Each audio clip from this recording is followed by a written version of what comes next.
Disclaimer, मेरी आप सबसे गुजारिश है, ये वीडियो सिर्फ एंटरटेनमेंट के लिए। मेरी वीडियो का मकसद सिर्फ सोसाइटी में गंदगी फैलाने वालों को साफ करना है, तो लिहाजा इस वीडियो को अपने दिल के फेफड़ों पे मत लेना। ज्यादा तबीयत खराब हो तो किसी अच्छे डॉक्टर के पास जाकर अपना इलाज करवा लेना। कहल चाहतनी भाई लोग ये वीडियो सिर्फ मनोरंजन खातिर बनावतनी भाई लोग, एकरा के दिल पर ना गाड़ पर ना लाड़ पर कहीं ना लिह लोग।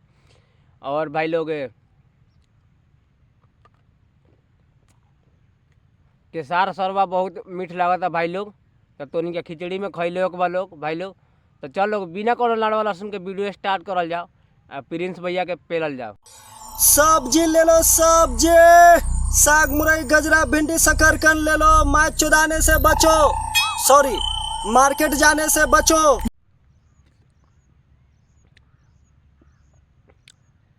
तो देखा तारो लोग भाई लोग, प्रिंस भैया के कहा तारन कि साग मुरई शकरकंद ले लो। और मतलब देखा तारा आगे सरवा का कहता, ऊपर से मतलब गरियावतो बा। उ सरवा कहे के चाहता मार्केट जाने से बचो, तो उ सरवा कुछ भी बोल देता। पगला गेल बड़ा का भैया, गाँव में रही बा ना, सरवा कुछ भी बोल देता यार वीडियो में। तो इनका भाई लोग वीडियो पीछे करके देखिए लोग, था चल जाए। सरवा कुछ भी बोल देता यार वीडियो में, मतलब लड़वा लहसुन बकचोदी कुछ भी बोल देता यार। पगला गेल बड़ा का भैया, सब्जी बेचा तारा की गाड़ मारा तारा ठेलवा पर निहुर के, कुछ भी यार बकचोदी। 10 रुपया के पाव भर मिर्चाई तीता है ना।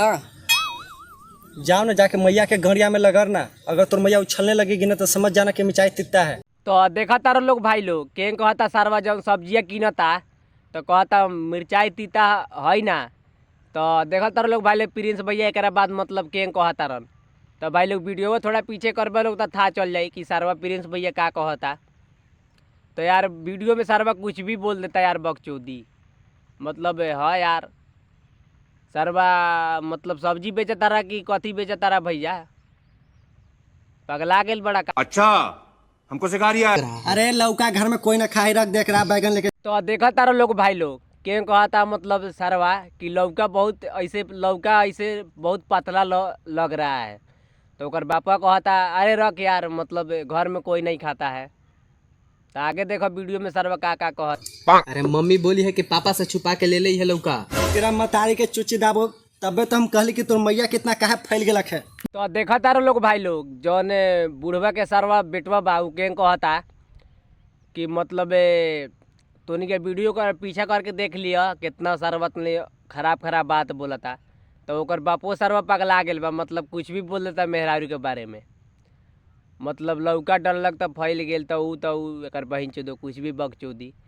तो आगे तोनी वीडियो में देखो मतलब सरवा का कहता। हद बा यार सरवा प्रिंस भैया, कुछ भी। हमरा तो लगता ऊ चाचा के जौन मेहरारू बेकर बहिन चो लौके से काम चलावता, तबे नु चाचा कहता न कि फैल गेल बेकर बहिन चो ओकर। तो सही कहल, लौके से एकर बहिन चो काम चलावत हो, या तोरे का लाड़ा ना पूछता है ठंडी में, लौके से पेलवावता घचर घचर। तबे ने एकर बहिन चो फैल गेल बा। तो तू कहता रह कि फैल गेल बा, लौके से घप घप करवा। बरियार मशीन लग रहा है। तो देख लो लोग भाई लोग, प्रिंस भैया के कहता रहन कि बरियार मशीन लग रहा है। तो ये भैया गाड़वा के ओकरा देख के नु कहला कि बरियार मशीन लग रहा है। सही कहला भैया, गाड़वा बहुत बरियार लागेला एकर बहिन चो मशीन। आ वही पता राज बा लड़की सके। आगे आगे देखो लोग वीडियो में बताओ तनी कि सरवा का बोल ले बा सब्जी वीडियो में। मलकिनी, अरे तू तनी सब्जियां खरीद रहा जे अपने के हम 2 रुपया सस्ता लगा देबै। अरे अंडी पुत्रा हा, तू हमरा पे कमेंट पास करी थे रे। हम तोरा ऐसन बेटा भी आइले ही रखोड़िया मारे का भूत फटौना के कदम की खाए। तो देखा तारा लोग भाई लोग, प्रिंस भैया कहता रहन के कि ए मलकिनी तनी तू सब्जियां खरीद ल, सस्ता भाव में लगा देम। तो ओकरा बाद देखो मौगिया केंगा पेलता इनकरा के अगला सामानवा से, मतलब उनकरा सोचता रहन कि मतलब फंसा के पेल दी, ठीक बा। लेकिन वो में फंसे वाला नहीं खे, उल्टा इनकरा के पेल लेता, ठीक बा। तो वीडियो में तो इन देखा केंगा पेल ले बा, मौगी गाड़ फाड़ देले बा इनकर पेल के। तो वही से कहल जाला कि कोनो मौगी से जल्दी ना लागे के, एकर बहिन चो तनिए दिन में लागी पेले। तो देखा तारो लोग भाई लोग के कहता री भौजी कि मतलब ए निपुत्रा तू हमारा पे कमेंट पास करई है, हम तोरा खातिर लइका भी अइले हथी, मतलब तोरा जैसन मारा ई सरवा का टमाटर चला चला के, मतलब कुछ भी मतलब कौनो के टोक के सब्जी खरीदे खातिर कहे लागता, सरवा कुछ भी बोल देता। मारा था भाजी गांड से एक लाड़ फाट जाओ। खाए हमरा सिगारेट सब्जी लेने के लिए बोल। अरे मैडम मारा भाजी सरवा के टमाटर चला चला के गांड फाट जाओ। नहीं सरवा कुछ भी मतलब कौनो के रोक के रास्ता में सरवा कहता सब्जी खरीद ल आ वो में से दे दिया, मतलब कुछ भी बोल देता। मारा सरवा के टमाटर चला के गांड लाल कर दो। अगला सामानवा से मारा एक बहन चुके का लंड फाट जाओ। जाने तो ऐसा लफंगन के भागन तई के गांव में बस कर देम। तो देखा तारो लोग भाई लोग भौजी के कहा तारी कि सब तोरा के हम जानी तोरा इसे लफुएन आदमी के भागो ना तो गांड में बांस कर देम। आ भाई लोग लौकवा से कहा तारी लौकवा देखा के।